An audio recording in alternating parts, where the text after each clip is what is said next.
Going to look at topic 2. And topic 2. Topic 2 is assurance, non-assurance engagement, non-assurance engagement, assurance, non-assurance engagements. These are topic 2. That's our topic 2.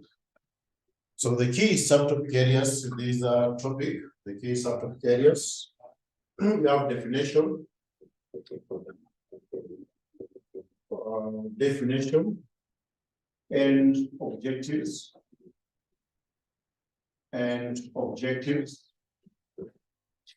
and objectives of assurance engagement, of assurance engagement.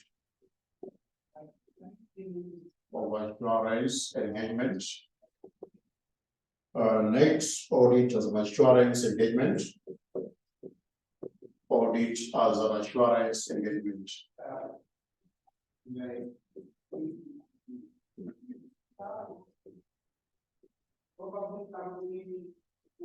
Audit as an assurance engagement.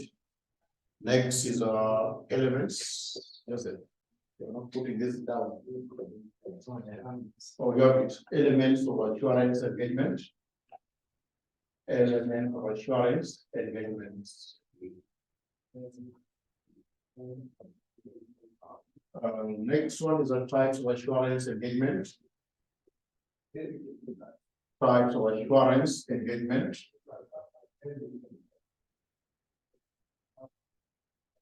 Types of assurance engagement. Next item is differences. Differences between audit and review engagement. Sorry, between audit and review engagement. And review engagement.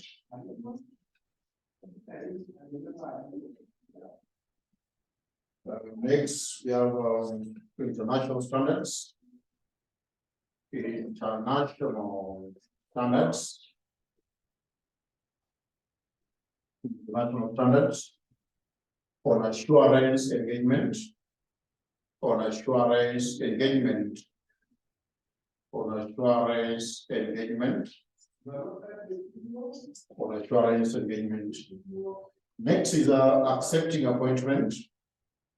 Accepting appointment. Accepting appointment. Appointment to perform assurance engagement.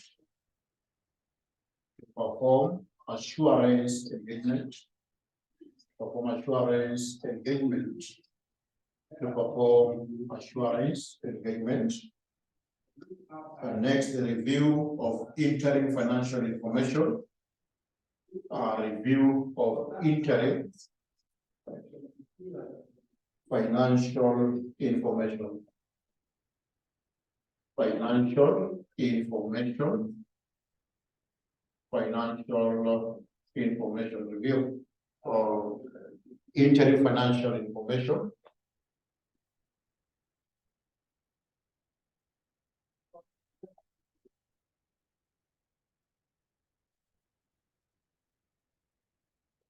Chanel, you look familiar. Chanel, have you ever met before? Chanel Budotich. Chanel. This is the first time or maybe the second time of our meeting. Chanel. Have you ever met before, Chanel? Okay, next we have got okay, so next we have the levels of assurance. Levels of assurance. Levels of assurance.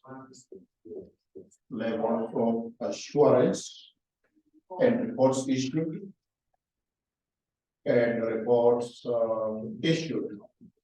Levels of assurance and reports issued. Next are non-assurance. non-assurance, non-assurance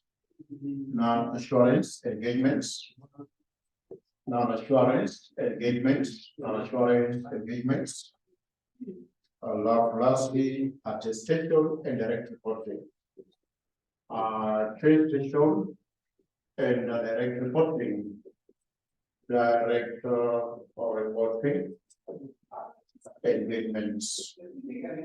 So the key learning outcome areas that we are required to focus on in understanding assurance and non-assurance engagements are matters.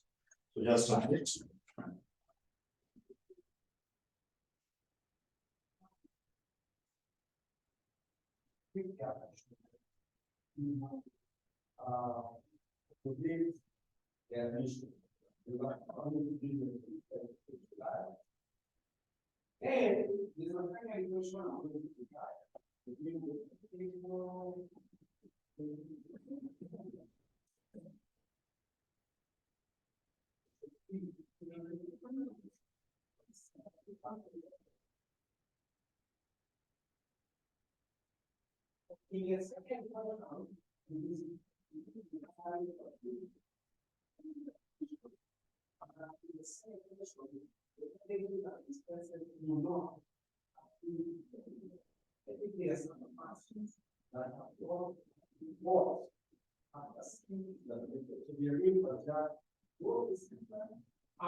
Yes, Grace, you are traveling to where?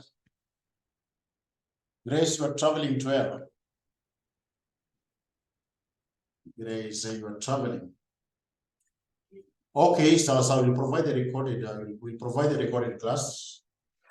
So I hope we are done with this area on our key learning outcome areas. This is a subtopic. So let's now do the introduction of assurance and non-assurance engagement. So auditors can be engaged to provide a number of services like audit and non-auditor services. Those services are divided as either assurance or non-assurance engagement. So our keyword is assurance. What is assurance? Sometimes as a person, you may provide some level of assurance to another party, meaning that you are enhancing their confidence as far as maybe the subject information is concerned. So for us to understand why audits perceive to be an assurance function or an assurance engagement, we can have an analogy. We can have an analogy that try to help us understand how does audit provide assurance to a number of our customers. So let's take one back. We have got these two persons above. We have the seller or the car dealer.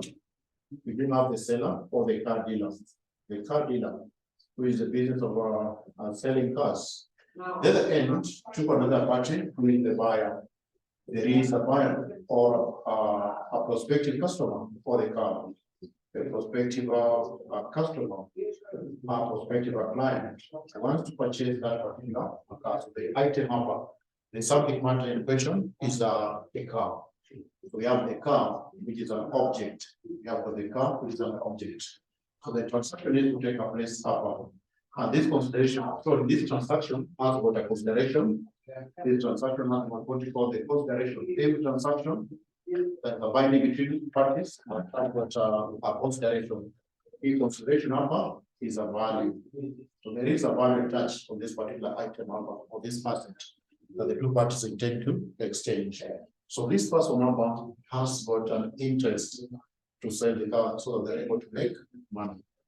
The other hand, this person has got an interest to own this particular car, but not just the car itself. That car must be of good value. It must be in good condition. So this individual here will require what you call information so that they're able to make a purchase decision. They will need an information to support their decision-making process, whether to purchase the car or not to purchase the car. So in between here, there's one party who has got more information than the other. So this seller, who is in the possession of the car, has got more information as compared to the buyer. There is what we call the information imbalance or information asymmetry. There is information asymmetry, where one individual has got more information as compared to the other. Like in terms of the condition of this particular car, the deal is at better position as compared to the buyer. The buyer appears to minimize that information risk. So what will the buyer do? Because the buyer is not an expert in dealing with the motor vehicle, and sometimes they not be able to trust this car dealer or the seller in that particular case. So you need to source for the services of an expert, which in this case will be a mechanic. And this mechanic must come from a reputable firm, someone who has been in the business of dealing with the cars. So this mechanic will come and evaluate this particular car based on a certain criteria, based on their own knowledge, based on their experience, based on their standards, and tell the buyer whether the car is in good condition or not. So this mechanic will give an opinion, or maybe a report or maybe the finding back to the buyer, and that report will be either favorable, give us a favorable opinion, or it can also be unfavorable opinion, unfavorable kind of opinion. And this how audit is also defined as an assurance engagement, whereby these elements you like to find them also in an audit process, whereby the seller represents the position of the director or the managers, who have the responsibility of preparing the financial statements or prepare the subject matter. Then the buyer represents the position of the users of the audit financial statements, the internal users of the audit financial statements. The mechanic, who is an expert in that particular area, represents the position of an auditor or the personnel. These are persons who are qualified, these are persons who are independent, and is being engaged to provide somewhat objective finding based on the certain criteria pertaining to the subject. Then this car is now the subject matter. Even the auditor was historical financial statements, so the subject matter is what? The financial statements which is being audited or being examined. So these are some elements that we get what we call assurance engagement. So the first thing that we talked about said, what is an assurance engagement? So there is some notes that was sent in a WhatsApp group on topic 2 on assurance and an assurance engagement. I wasn't able to get the printout. However, you have got the soft copy. So I want us to go through that handout. I want us to go through that handout on assurance and non-assurance engagement. So we begin by the definition. There is how that term is defined there on what is assurance engagement. There is a definition for that term. There is a definition for that term there, or how it has been defined, assurance engagement. Yes, it was sent together with the other one. The one is nature and the purpose of an audit. Then the second one is assurance and an assurance engagement. It is not there. Only here after. Yes. You join on Monday. So you're only seeing the first one. So that one will be missing. I was trying to avoid a situation whereby we make notes. So it's not there. We'll get Monday, John. So those who came earlier, do you have the 2 handouts in the group? Yes, we were here earlier with Grace. Grace, do you have the handout in the group? Was not sent. Chanel is saying was not sent. Okay. So we will send it later, Pastor. We shall send it later. So assurance engagement is just a kind of an engagement where a practitioner or a accountant is normally engaged to do certain work that enhances the degree of confidence of the intended user by providing a certain level of assurance. So we'll get that definition in our handout on how that particular term is defined. Then we have what's called the basic elements of assurance engagement, which we need to know. The basic elements of assurance engagement. Basic elements. Yeah, so you can make maybe short notes on these areas. You have got basic elements of assurance engagement. So what assurance engagement have got are 5 basic elements. The 5 basic elements of assurance engagement. All assurance engagement has got 5 basic elements. All assurance engagement has got 5 basic elements. All assurance engagement has got 5 basic elements. All assurance engagement has got 5 basic elements. So these 5 basic elements, we use the mnemonic CREST. We use the mnemonic CREST to identify the 5 basic elements of assurance engagement. They are CREST, mnemonic CREST. So C is what called the suitable criterion. C for the suitable criteria. Suitable criteria. Suitable criteria. So every assurance engagement has got the 5 basic elements. The first one is the suitable criteria. So criteria, this is just a benchmark. This is a benchmark or a standard. This is a benchmark. This is a benchmark. This is a benchmark or a standard. Or a standard. Or a standard. Against which? Against which? Against which? The subject matter. The subject matter. The subject matter is usually measured. Is usually measured. Is usually measured or evaluated. Is usually measured or evaluated. So this is benchmark or a standard against which the subject matter is usually measured or evaluated. So for in the case of financial statements, or the case of the financial statements, the audit of the historical financial statements, the criteria will be the identified financial reporting framework. The criteria will be identified. Will be identified financial reporting framework. Financial reporting framework. Financial reporting framework. Financial reporting framework. So this financial reporting framework includes e.g. maybe the IFRS, the International Financial Reporting Standards, the International Accounting Standards, generally accepted accounting principles, and maybe the applicable Company Act. The second element of assurance engagement is, before that, we need to know the qualities of a good criteria. There are characteristics of a good criteria. Qualities of a good criteria. Qualities of a good criteria. Qualities of a good criteria. Qualities of a good criteria. So a good criteria should have a certain desirable qualities. A good criteria should possess or should have certain desirable qualities. One of them, that criteria need to be reliable. It needs to be reliable. It needs to be reliable, something that you can depend on. It needs to be reliable, something that we can depend on in making decisions. Number 2, a good criteria needs also to be relevant. A good criteria needs to be relevant. A good criteria needs to be relevant. It must be able to be applied within the context under examination or the review exercise.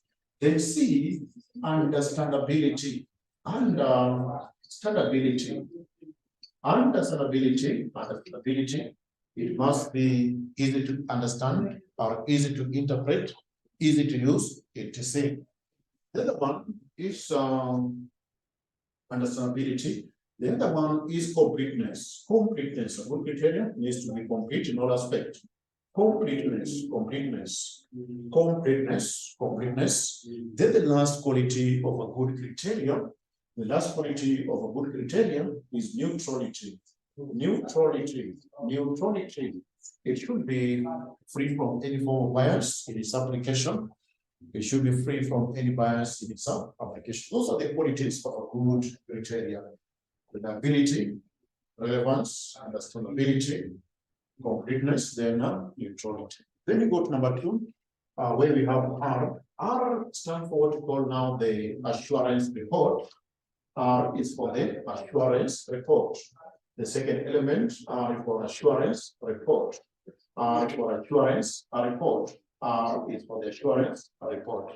Upon the completion of the work, where the practitioners obtain sufficient appropriate evidence, they're required to document their findings and express a level of assurance. So the report here enables the practitioner to provide the intended level of what? Assurance. So these are documents. This is just a document. This is a document. This is a document.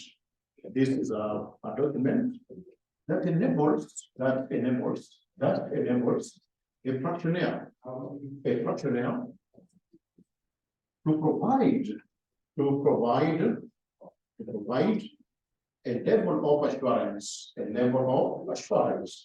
a level of assurance, to the intended users, So the intended assurance report enables the personnel to provide some level of assurance to the intended users. Then you go to E. E is what you call the evidence. That's number 3. E for evidence. Evidence, or what you call the engagement process. Also, engagement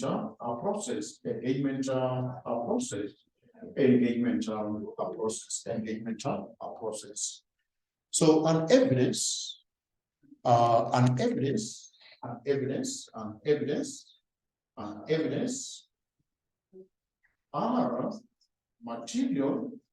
material facts gathered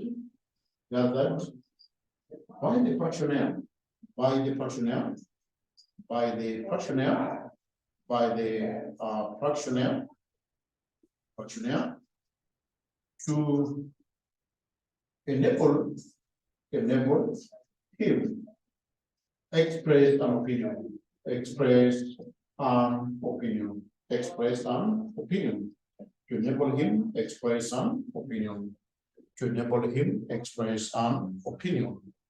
Then we have the term engagement process. So engagement process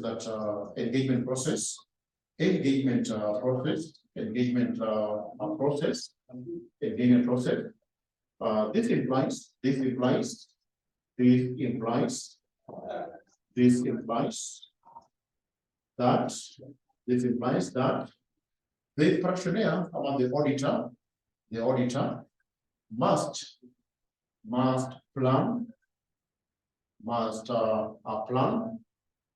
must plan to obtain sufficient appropriate evidence. So the practitioner or the auditor must plan to obtain sufficient appropriate evidence. So that's number 3 term. Then you go to number 4, which is S. So S stands for what you call the subject matter. S, that's number 4, the subject matter. This subject matter is for the subject matter. So what is the subject matter? Subject matter, this refers to the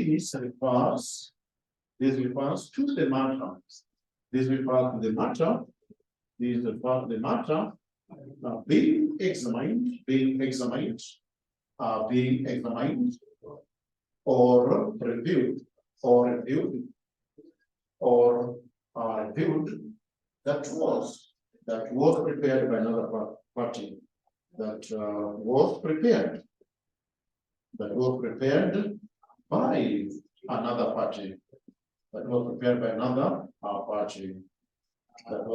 by another party. It can be the financial statements, being examined by the auditor to be able to provide a level of assurance. Then the next one, we have got number 5, which is a 14. So number 5, 14, which is for example, what we call the three-party relationship. The three-party relationship. So all assurance engagement has got the three-party relationship. All assurance engagement has got the three-party relationship. All assurance engagement has got the three-party relationship. So what is three-party relationship? So this includes A, this includes A, this includes A. So A accounts for now what we call the responsible party, the responsible party, the responsible party. So this is the person, this is the person, this is the person, this is the person, this is the person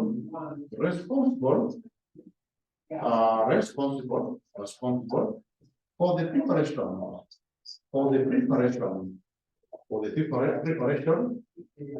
of the subject matter,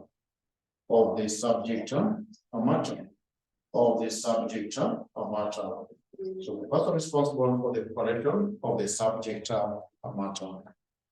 The next one we have the fractionaire. Fractionaire. So who is the fractionaire? So this is a qualified professional accountant appointed to perform the engagement. A qualified professional accountant appointed to perform the engagement.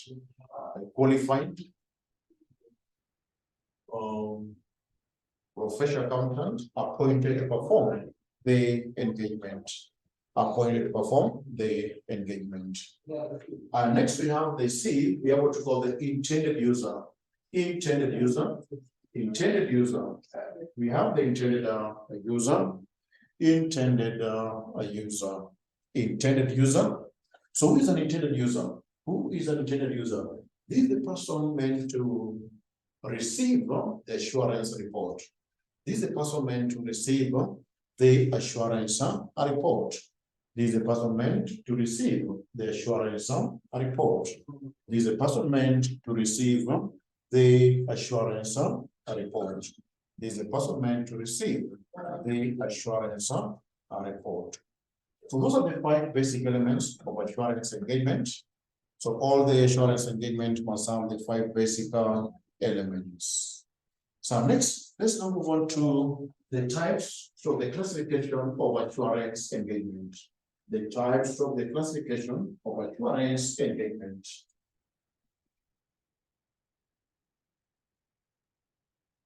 So let's go to the types of the classification of assurance engagement. So types, so classification of assurance engagement.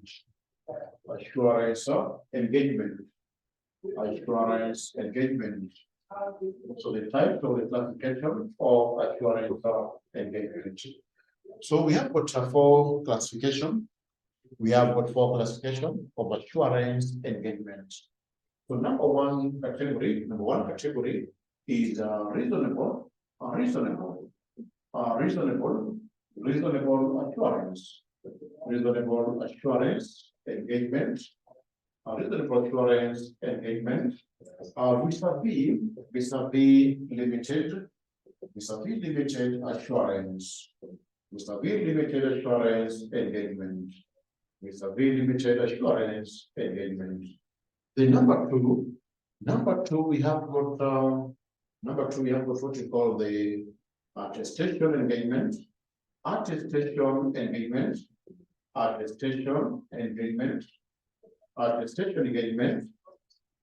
vis-a-vis direct reporting engagement. Director reporting engagement. Vis-a-vis direct reporting engagement.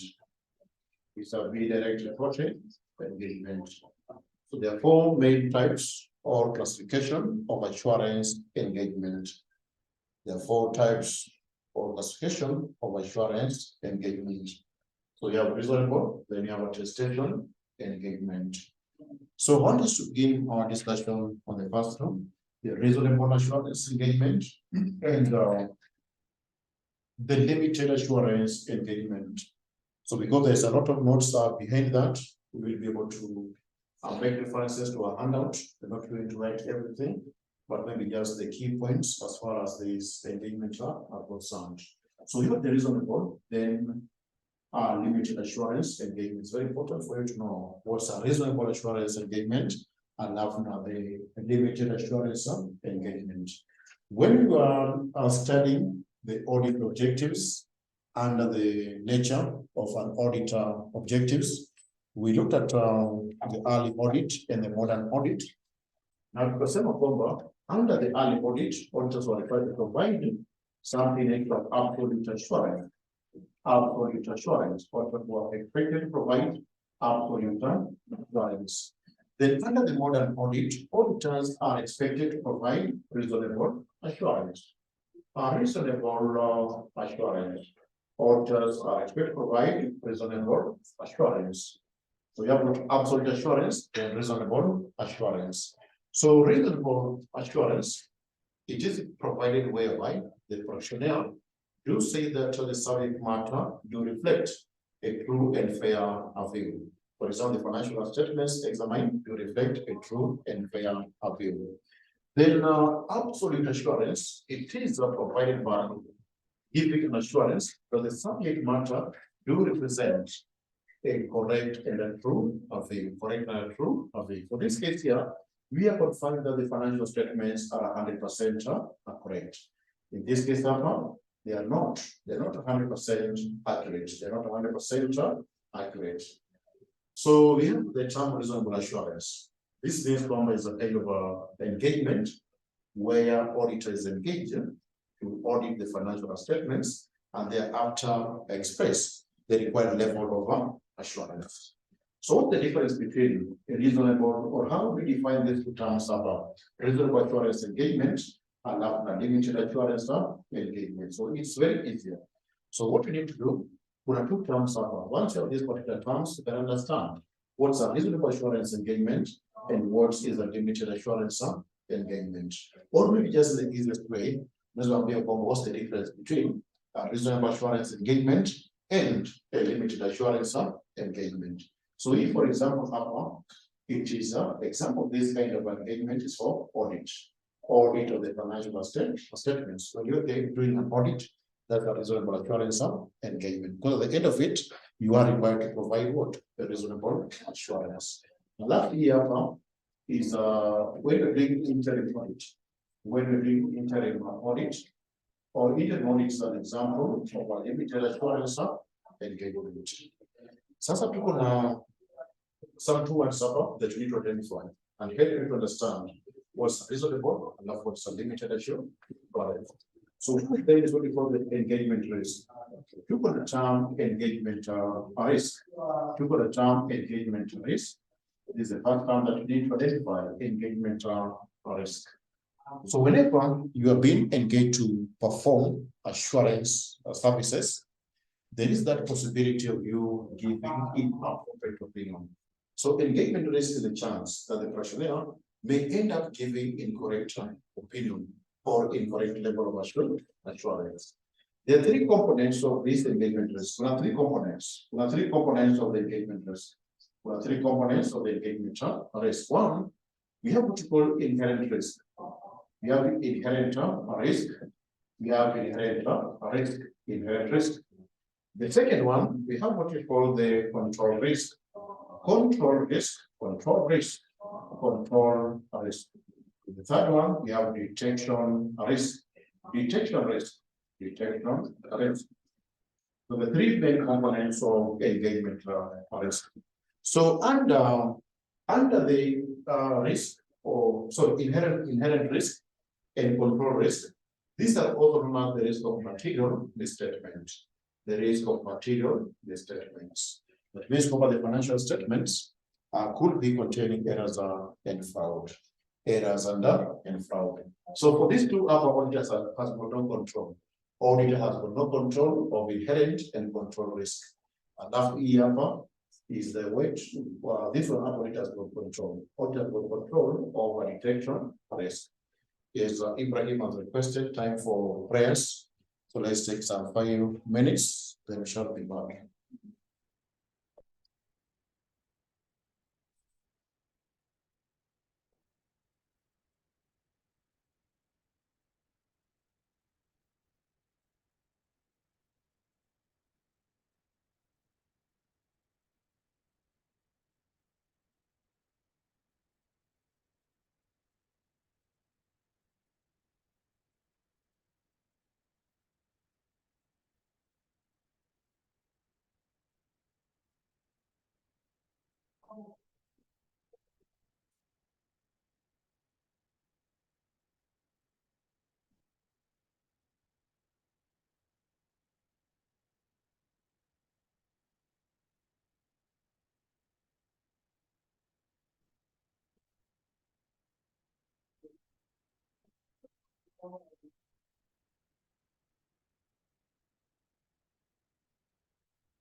Na nasikia hiyo mvua ni mingi.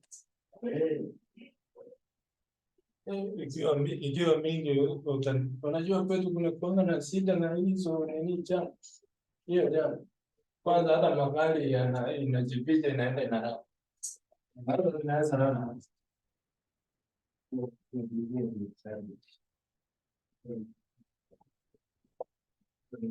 Unaenda nje gani? Sasa wewe uko bara na mimi. Uko na Biblia unaenda na Biblia yangu. Ndio nikinge mbele. Tutaweza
Perfect.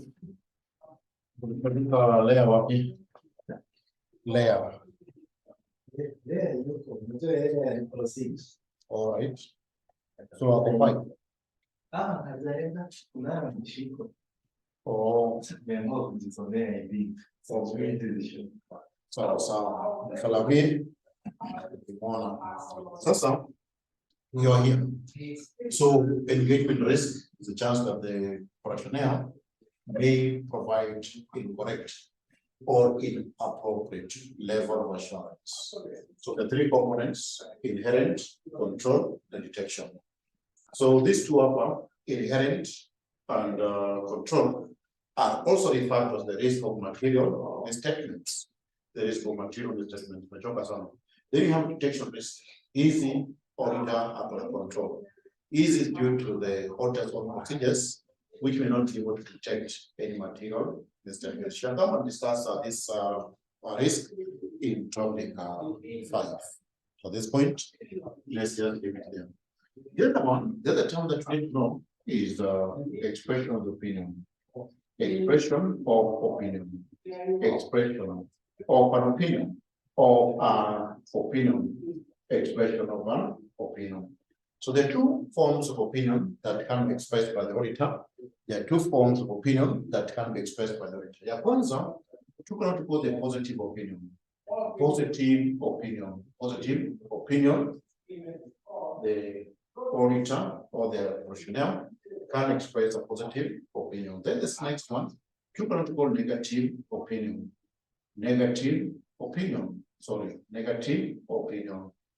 The negative opinion. So those are the two opinions, positive and negative opinion. So we identify the two elements combined appear for this wording somewhere. You have either assurance engagement and limited assurance.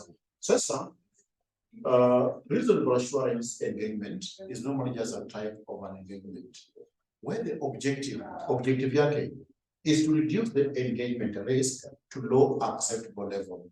Reduce the engagement risk to low acceptable level as the basis of expressing a positive word opinion.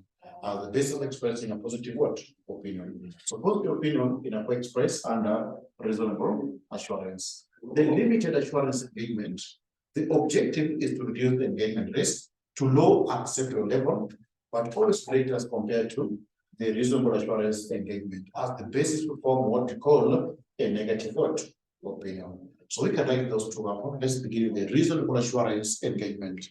Let's begin with the reasonable assurance engagement. Reasonable assurance engagement. So what's a reasonable assurance engagement? It's a type of engagement. It is a type of engagement. It's a type of engagement. It's a type of engagement.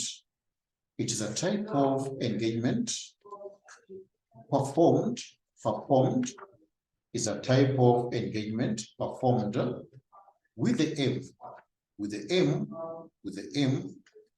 of reducing the assurance engagement risk, the assurance engagement risk, the assurance engagement risk, the assurance engagement risk,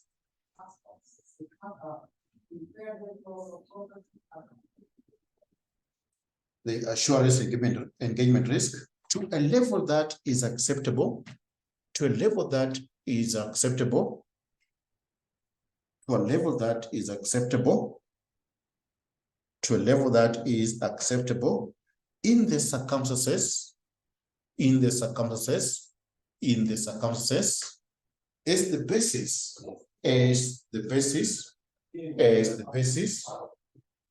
of expressing, as the basis of expressing a positive opinion, as the basis of expressing a positive opinion, as the basis of expressing a positive opinion, as the basis of expressing a positive opinion. Let's go to number 2, limited assurance engagement. Limited assurance engagement. Limited assurance engagement.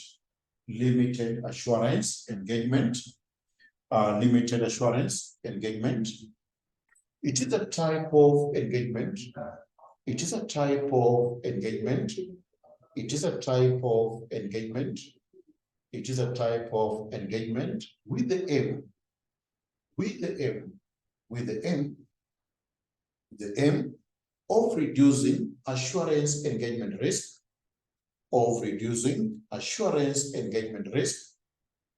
with the aim of reducing assurance engagement risk to exceptionally low level,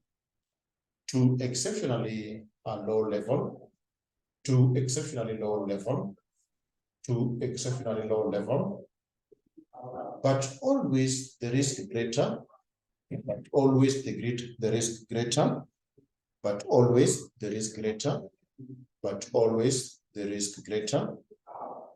than in assurance engagement,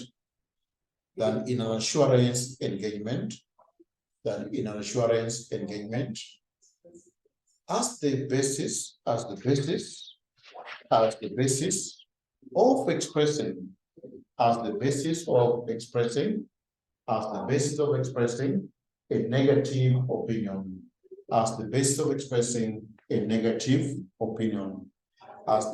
expressing a negative opinion, as the basis of expressing a negative opinion, Sasa, we not write what is meant by positive opinion, by negative opinion, but at this point you can understand from a positive opinion inakuwa provided for reasonable assurance engagement. And that negative opinion is provided for limited assurance engagement. So in the assurance report, we do have the standard words. Look at the standard words for positive opinion, for the standard words for negative opinion. For example, in positive opinion for the report, the practitioner will be saying, in my opinion, the subject matter do reflect a true and fair view. Or in my opinion, the subject matter do not reflect a true and fair view. Or in my opinion, the subject matter has been prepared in accordance with the identified financial reporting framework. Or in my opinion, the subject matter has not been prepared in accordance with the identified financial reporting framework.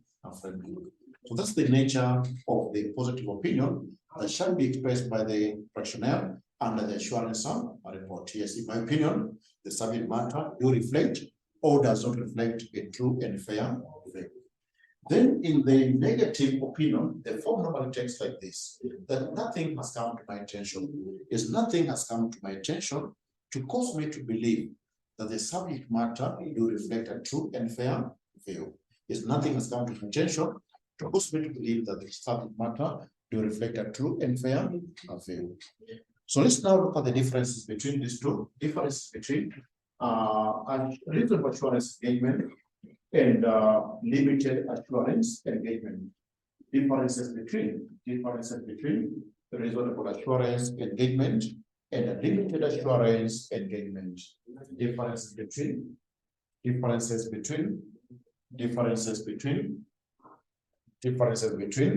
reasonable assurance engagement and limited assurance engagement. So what are the differences between these two engagements?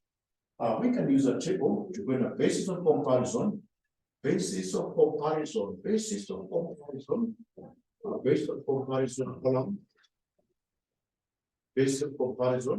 column, then to get a reasonable assurance engagement, reasonable assurance engagement.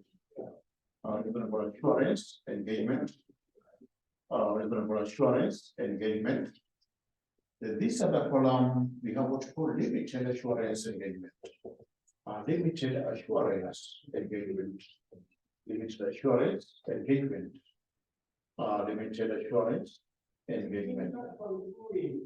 So yes, the basis of comparison.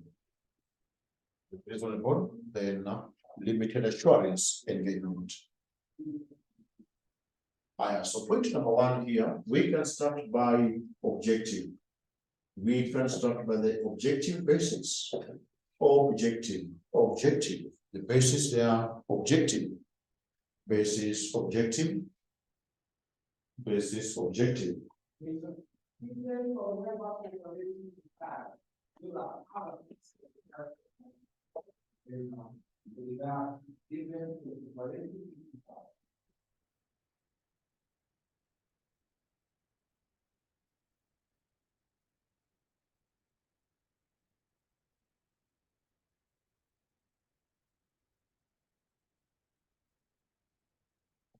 So for number one is objective. So this one under this, the aim under this, the aim and reasonable assurance engagement. The aim is to reduce.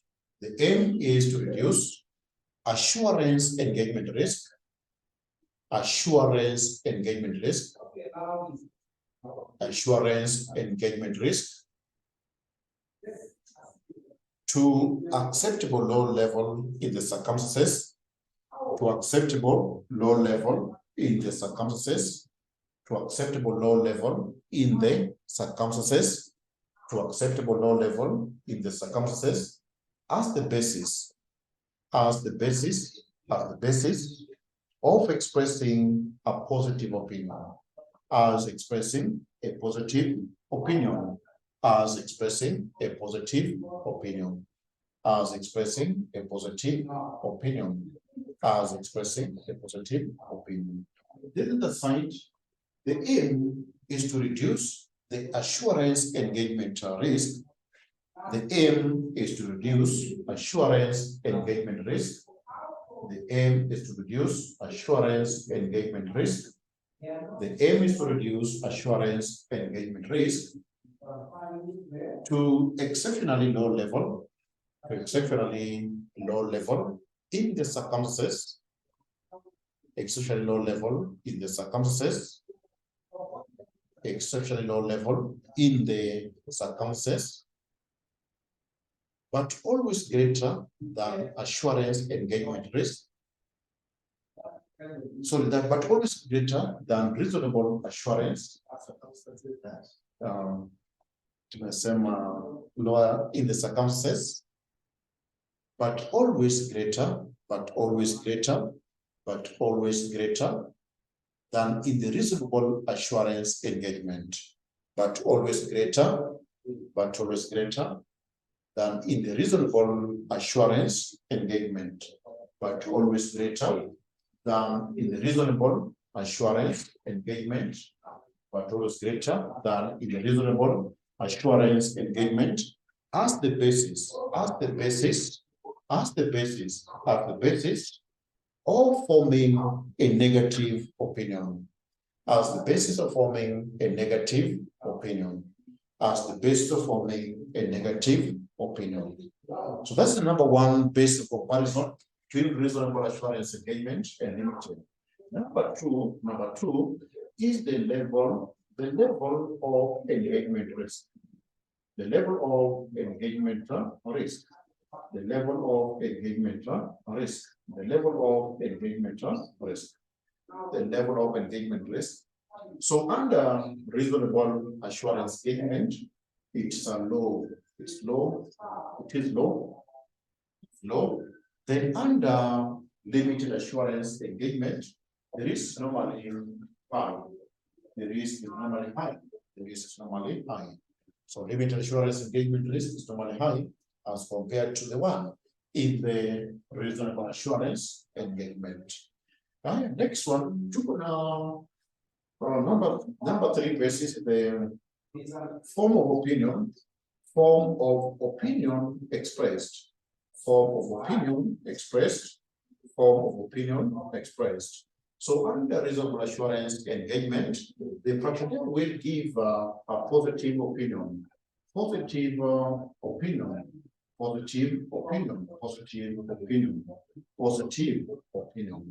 Then under limited assurance, the practitioner will give a negative opinion. Negative opinion.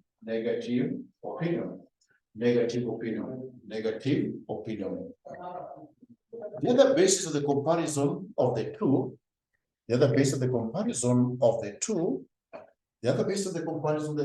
is number four, which we call level of assurance.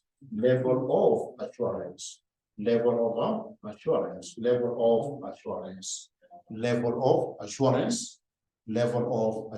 So under Reasonable assurance engagement, under reasonable assurance engagement, to what we call the high level assurance, the high or reasonable assurance, high or what you call reasonable assurance, high or what you call reasonable assurance, high or what you call reasonable assurance, high or what you call reasonable assurance. Then the other side, we have what you call the moderate assurance, or limited assurance, or limited assurance, or limited assurance, or limited assurance. Okay, then next we go to basis number 5. Basis number 5. Basis number 5. Basis number 5. We can look at what we call the example. Examples, basically examples. So what is the example of a reasonable assurance engagement? Apa tukuna audit engagement, audit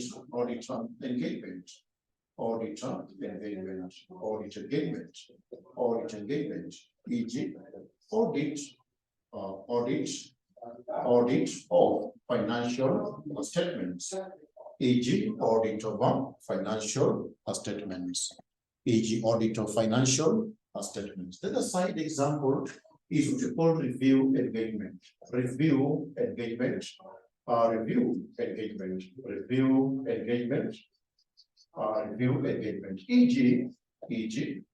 e.g. cash flow statement review, cash flow statement review, cash flow statement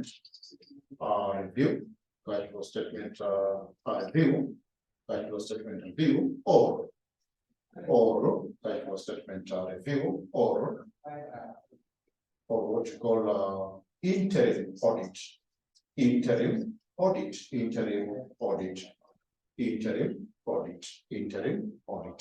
So interim audit is a type of a limited assurance engagement that we discussed in our previous chapter, where tunasema kwamba interim audit is a type of a limited assurance engagement, and the type of opinion normally expressed there is a negative opinion. And next differences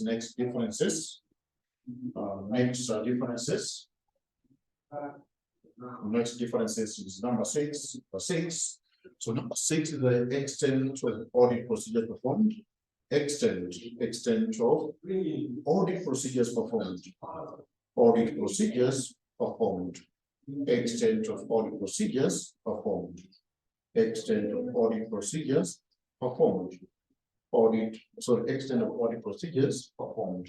So under this one, under reasonable is extensive procedures,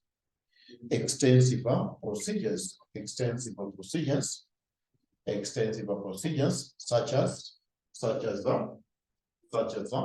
risk assessment,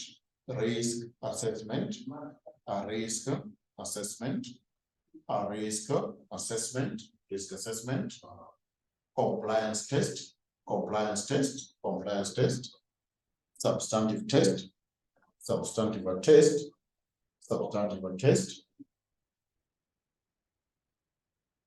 analytical review procedures, etc.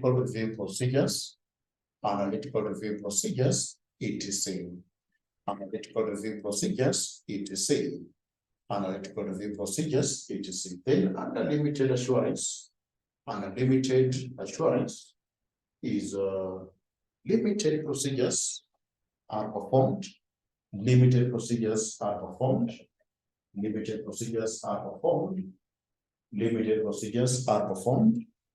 E.g. inquiry,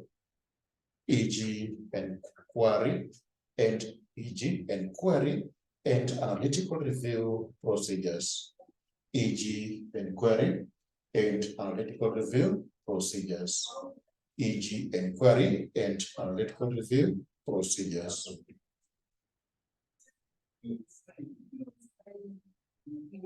So those are the differences between those two, which you need to know as far as those engagements are concerned. So next, after that one, let's go to the other two classification, which was attestation engagement. We got attestation engagement. And now the other one was direct reporting engagement. So number two types of engagement to attestation engagement, attestation engagement, attestation engagement, attestation engagement, and direct reporting. Direct reporting engagement, direct reporting engagement, direct reporting engagement, attestation engagement, and direct reporting engagement, attestation engagement, and direct reporting engagement, attestation engagement versus direct reporting engagement.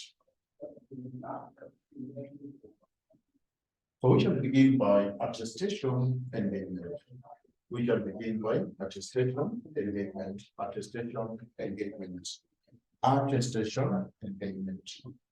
We shall begin by attestation engagement.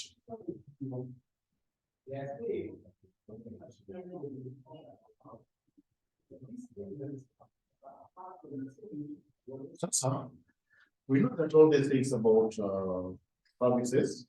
All of them is about services being provided. And these services are cut across many areas. But the bottom line is about the nature of the information being reviewed and examined by the auditor. The nature of the information, is it financial information or non-financial information or any other form of what information.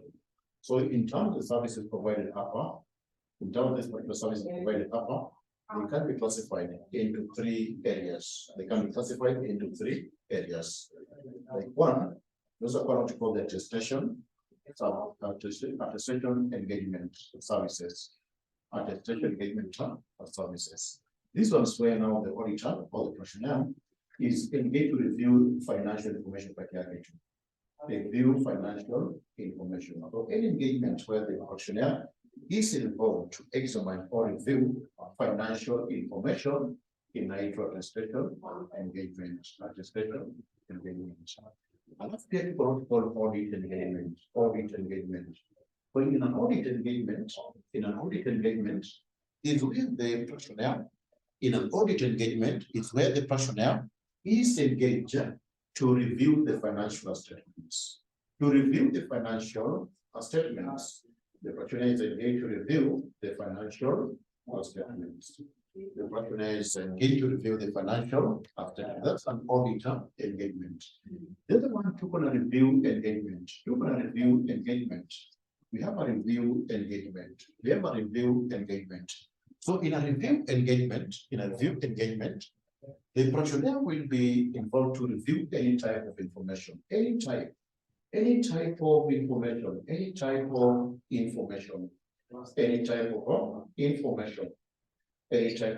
information.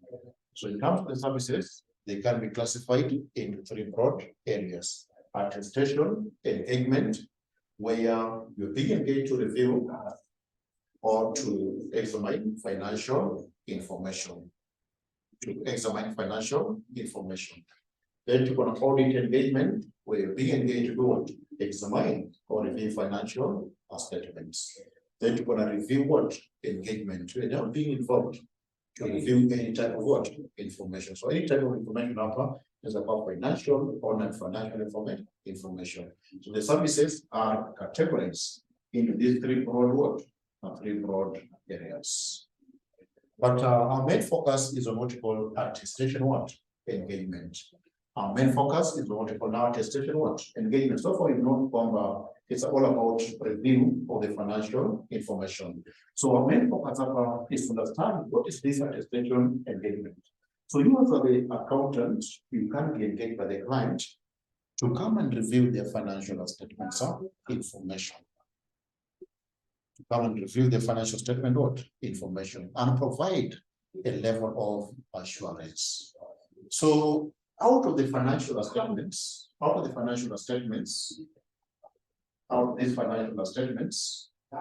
they contain expression. made by the directors. Directors are the ones who prepare the financial statements. For that case, they are asserting something. They are giving a statement. They are giving a statement of the financial position and the financial funds, which are what?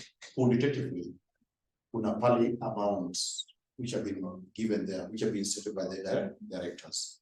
So they are saying something that, yes, look here, these financial statements are figures. This financial information are correct. They are accurate. They are complete. They are reasonable. So the workers in return, you're being informed, come and confirm how valid, how correct is that particular assertion. So in such kind of a service area, you are providing what you call attestation what? Engagement, which will come in order to confirm the validity of a certain assertion. So look at this one, financial statement assertion. Financial statement assertions. Yeah, this one financial statement assertion, which are basically now the expressions made by the directors inbounded in the financial statements. So there are certain things they are confirming.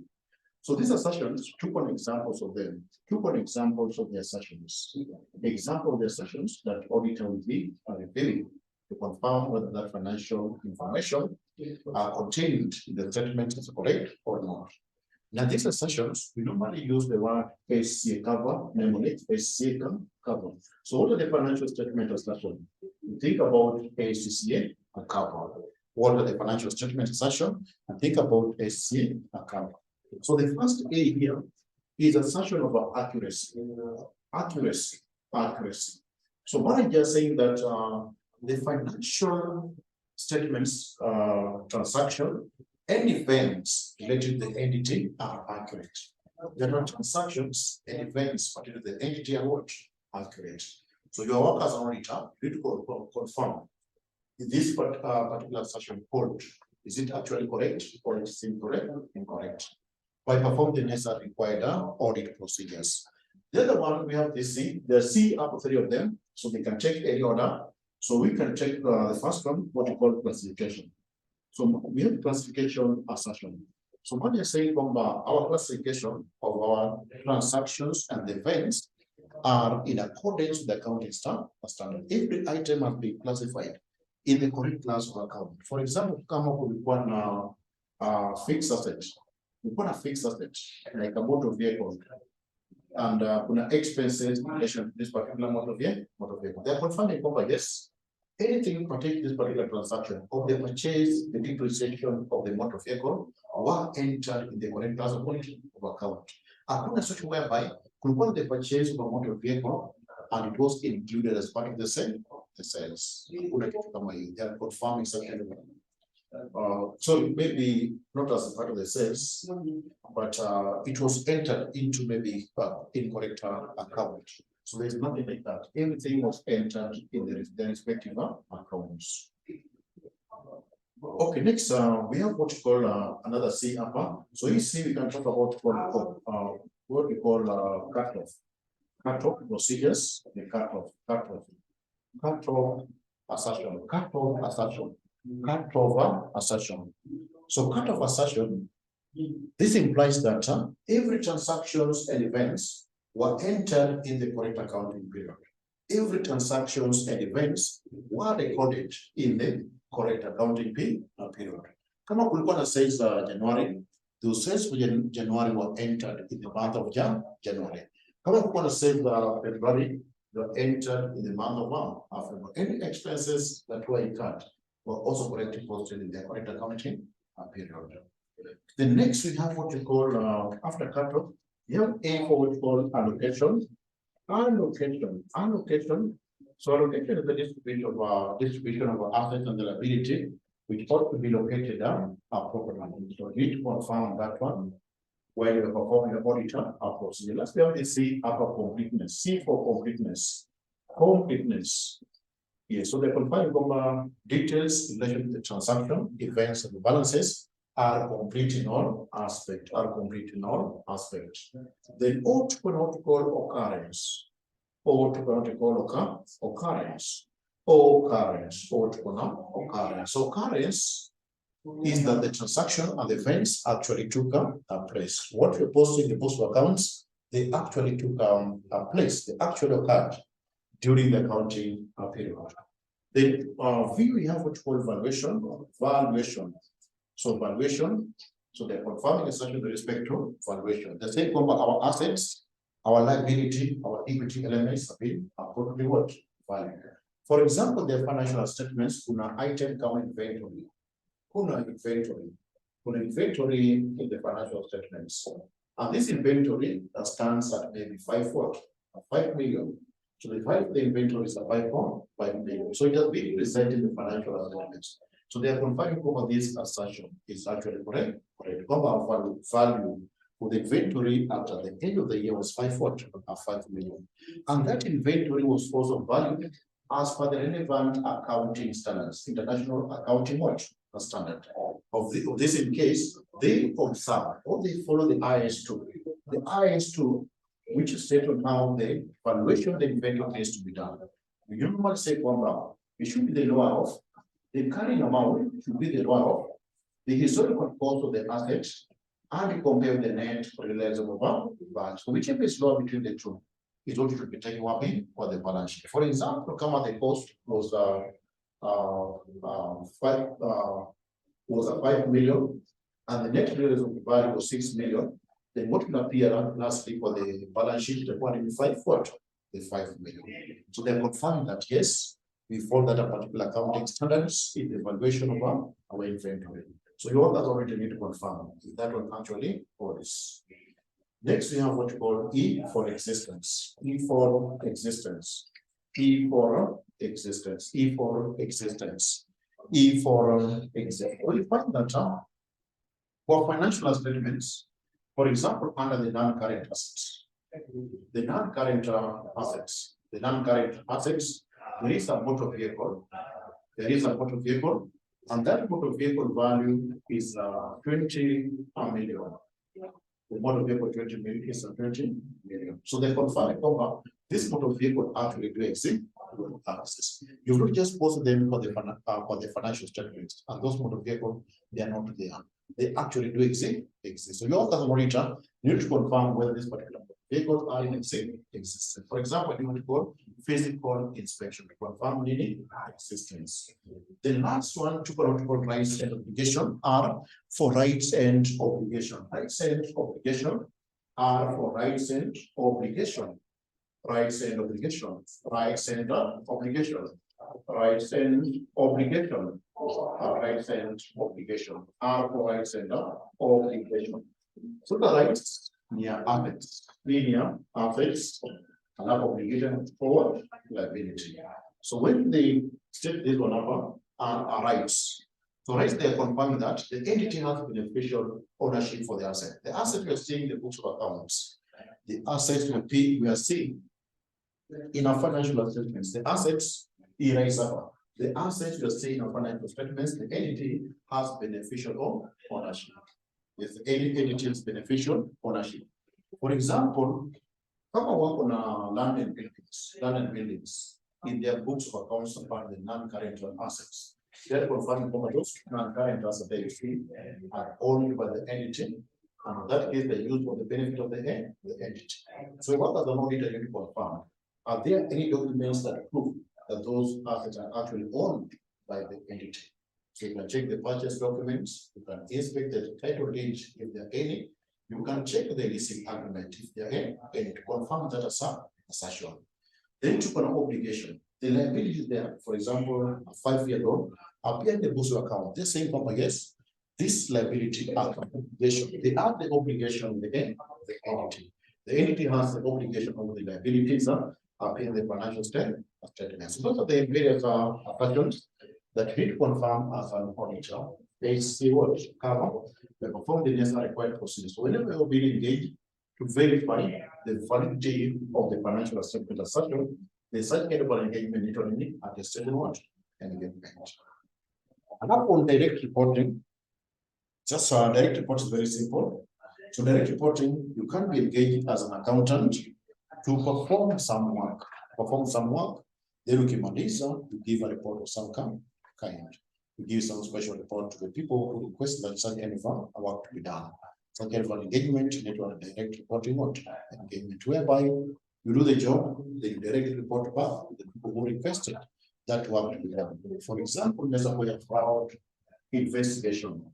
You do your investigations, then once you're done, you compile a report, then you give back to the person who requested that work to be done. Second work in network direct reporting or engagement. So maybe just a brief on assurance engagement. We can write something on assurance engagement. So look at that assurance engagement. Assurance engagement is a type of an engagement. Assurance engagement is a type of an assurance engagement. Assurance engagement is a type of an assurance engagement. Attestation engagement. Attestation engagement. Attestation engagement is a type of an engagement.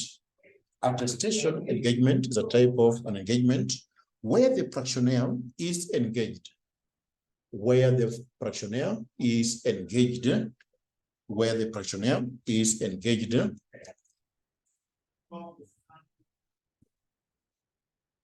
To review the validity, to review the validity of a financial statement assertion, to review the validity of a financial statement assertion, to review the validity of a financial statement assertion, confirm whether it is correct, confirm whether it is correct or incorrect, to confirm whether it is correct or incorrect, to confirm whether it is correct or incorrect, to confirm whether it is correct or incorrect. The subject matter is reviewed again against a certain criterion. The subject matter is reviewed against a certain criterion. The subject matter is reviewed against a certain criterion. The subject matter is reviewed against a certain criterion. So then you go to direct reporting engagement. Direct reporting engagement. Direct reporting engagement. Direct reporting engagement. Direct reporting engagement. Direct reporting engagement. This way a practitioner is engaged. This way a practitioner is engaged to perform some work,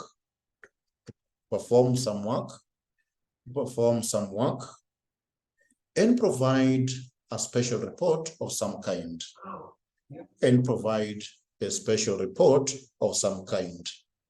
And provide a special report of some kind.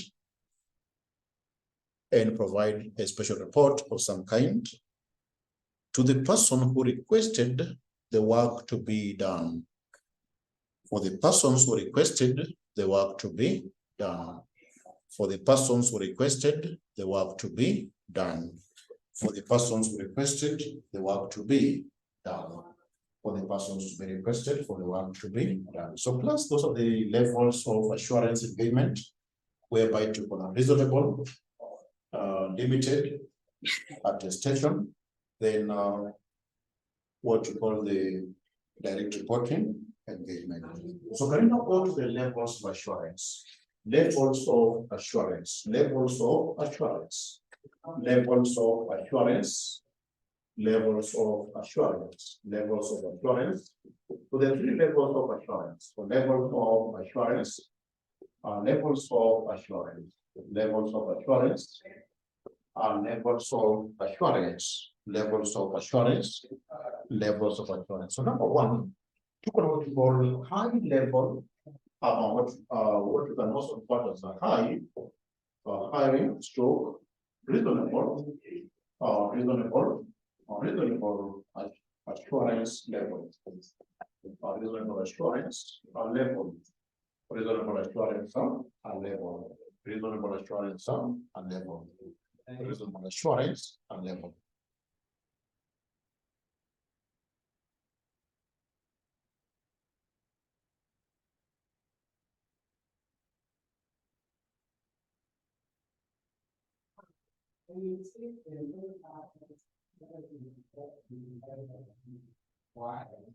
Andika that it is given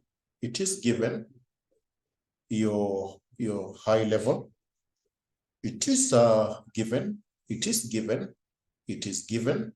when the audit of financial statement, when the audit of financial statements has been performed,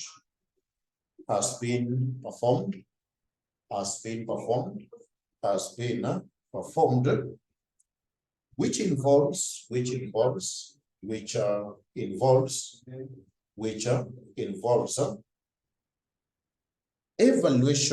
evaluation of the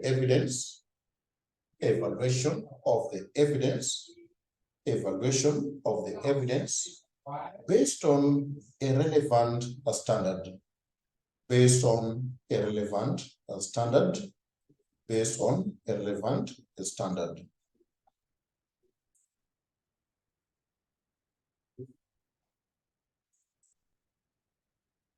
opinion is given in positive terms. The opinion is given in positive terms. The opinion is given in positive terms. The opinion is given in positive terms, e.g., open quotes, open quotes. In our opinion, the financial statements,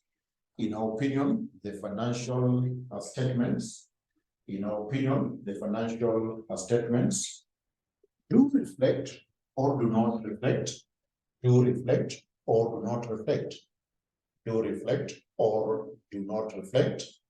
a true and fair view, do reflect or not reflect a true and fair view.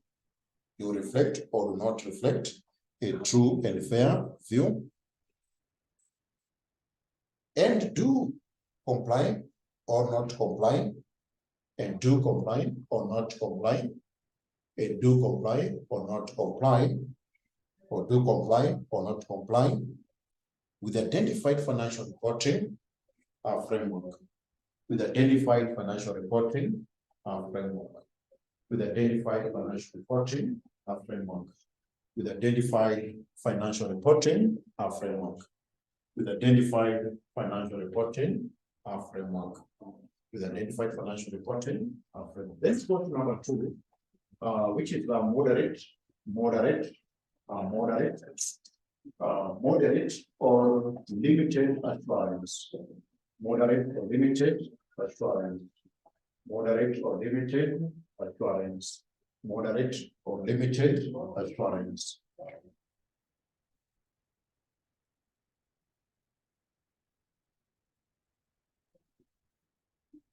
This is provided under a limited assurance engagement.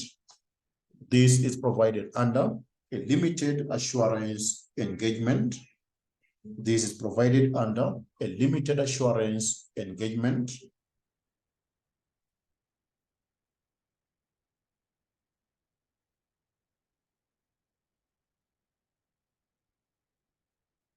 And opinion is expressed in a negative term. And opinion is expressed in a negative term. And opinion is expressed in a negative term.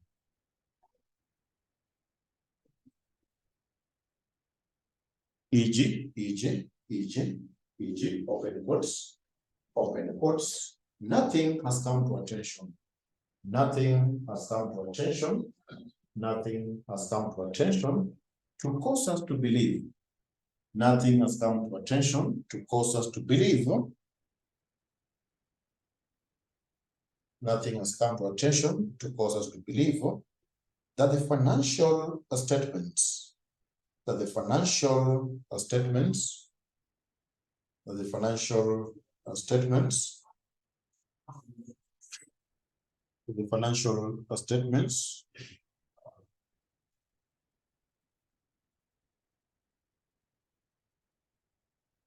do not contain or contain any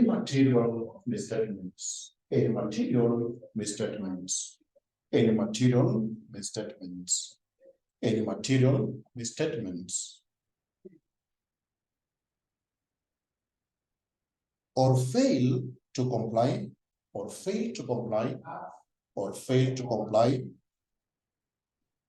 with the identified financial reporting framework, or fail to comply with identified financial reporting framework, or fail to comply with identified financial reporting framework, or fail to comply with identified financial reporting framework.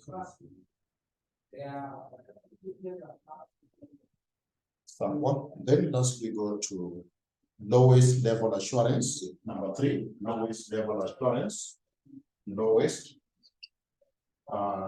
level assurance. Lowest level assurance or no assurance. No assurance. No assurance. Lowest level assurance or no assurance. No assurance. It's a type of assurance given. This is a type of assurance given. This is a type of assurance given where the practitioner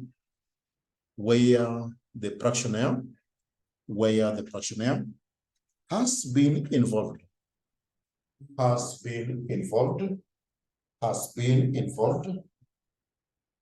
in compilation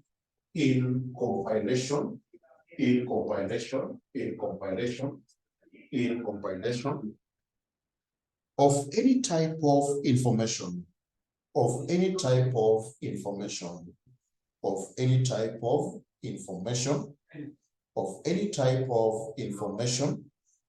whether financial or non-financial, whether financial or non-financial,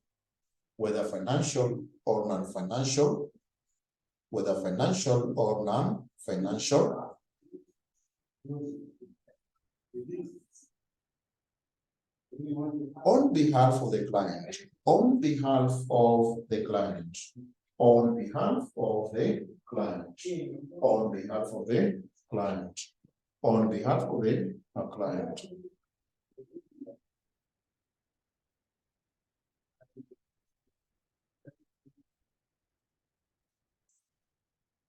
The practitioner therefore confirms. The practitioner therefore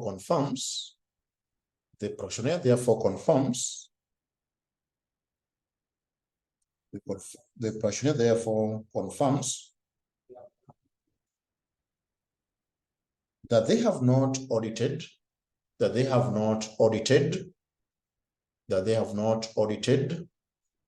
or reviewed or examined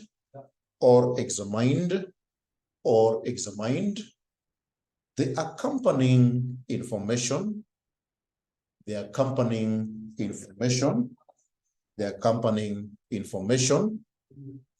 and therefore do not take any responsibility, for negative consequences,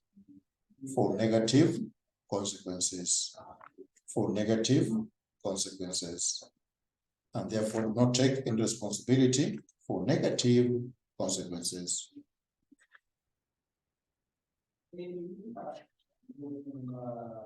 Okay, so that's all as far as the levels of assurance is concerned.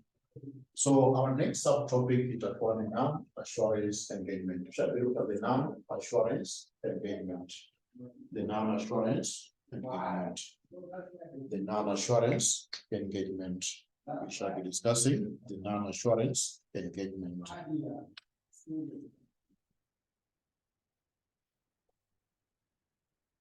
So let's stop there for today. Then when we meet next week, we shall begin from that discussion on the non-assurance. And then for today, we will turn next week. So enjoy the rest of the evening. Let's meet next week.